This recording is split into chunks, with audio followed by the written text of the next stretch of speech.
we are in Dark Star Park, the site of Arlington's first county commissioned public artwork. Since it was completed in 1984, many more artist contributions to the design of our parks, as well as enhancements to infrastructure and new works of art have followed. Their forms, textures, pops of color, and visual interest, and their references to local sites and history all help to tell Arlington's story. As we mark Arlington Public Art's 40th anniversary, we have become home to nearly 80 permanent works of art and hundreds of portable artworks. Over the years, we have also commissioned more than 30 temporary projects, which reside in our collective memory. Arlington's public art, whether permanent or temporary, has become synonymous with civic design and placemaking. Places where we gather for multiple reasons throughout the day, week, and seasons of the year, making Arlington a vibrant place to live and work, demonstrated through the county's award-winning public art program. Through a partnership with the City of Alexandria in coordination with transportation planning, public art turned the West Glebe Road Bridge into West Glebe Flow, a more enjoyable place to walk, drive, and bike. What we've done is take the opportunity to make it contextual, to make it symbolic, and to make it connect the communities. In an environment like this, it is so built that every time you have an opportunity to be in nature and to celebrate it, it becomes even more important than before. Artist and designer Walter Hood took inspiration from the history and topography of Green Valley to recognize the unique character of this traditionally Black community in his design of John Robinson Jr. Town Square and its sculpture, Freed.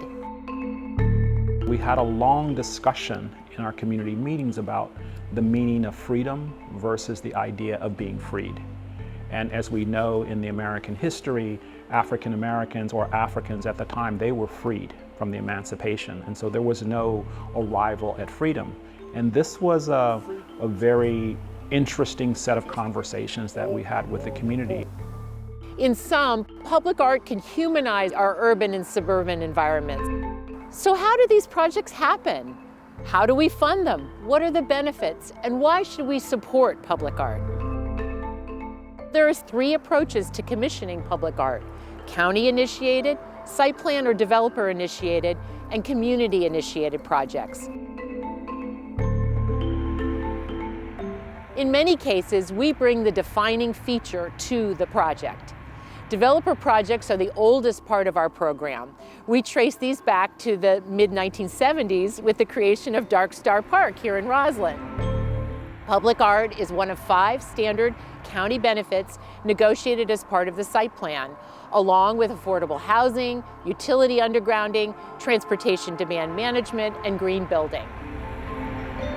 But how does the public art program engage in developer-initiated projects such as Met Park, or in county-initiated projects such as the Pike or the Columbia Pike Transit Shelters? For private projects, developers have the flexibility of directly commissioning a public artwork that will add value to their project, or they can make an in lieu cash contribution to the Public Art Fund to support public art incorporated into nearby civic facilities. As part of the Metropolitan Park redevelopment project, public art was incorporated into the landscape design to create destination artworks that inspire interaction and dialogue and instill a sense of wonder. At one time, Arlington was the largest producer of brick in the country. A lot of the residents in Queen City actually worked in those brickyards. There was a thriving Black community there, and so they lost their community for the construction of the Pentagon. When you enter inside of the building and you look up, you see this magnificent spectacle of 903 vessels, ceramic vessels. Those vessels represent the individuality of all of these 903 people. I like the idea of public art because it gives you this moment, this break, where you sort of tap into a different part of your consciousness that can unite people and give people a moment of peace. a moment of reflection and gratitude. Public art has also played a role in Arlington's infrastructure, park designs, and otherwise distinguishing county facilities. The goal of the Columbia Pike Multimodal Street Improvements Project was to improve the pedestrian, transit, and driver safety of the westernmost end of Columbia Pike. Two major artworks resulted, The Pike by Donald Lipsky and A Certain Slant of Light by Spencer Finch. Both projects also demonstrate how the public art program engages community members in planning public art projects. There are about 5,000 coins that were all given by residents of Arlington. There are coins from, I think, 117 countries there. 23 new transit shelters along the Pike will include the artwork A Certain Slant of Light to enhance their rooftop. The leaf-like designs, which are different at each shelter, are based on color memories of Columbia Pike solicited from community members. The color memories that came from the community were really pretty interesting to read about.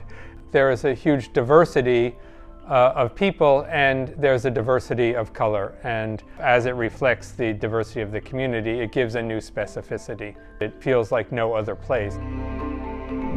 Arlington Public Art follows 8 guiding principles. These principles guide our work, resulting in artwork that not only enhances space, but also springs from a wide variety of county initiatives that are also a focus on economic development related to placemaking, the attraction and retention of business, and tourism.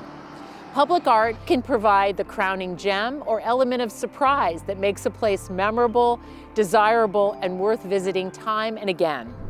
As we mark the 40th anniversary of where it all began here in Dark Star Park, we hope that future generations will continue to enjoy Arlington's public art and appreciate the county's long and abiding commitment to public art here in our community.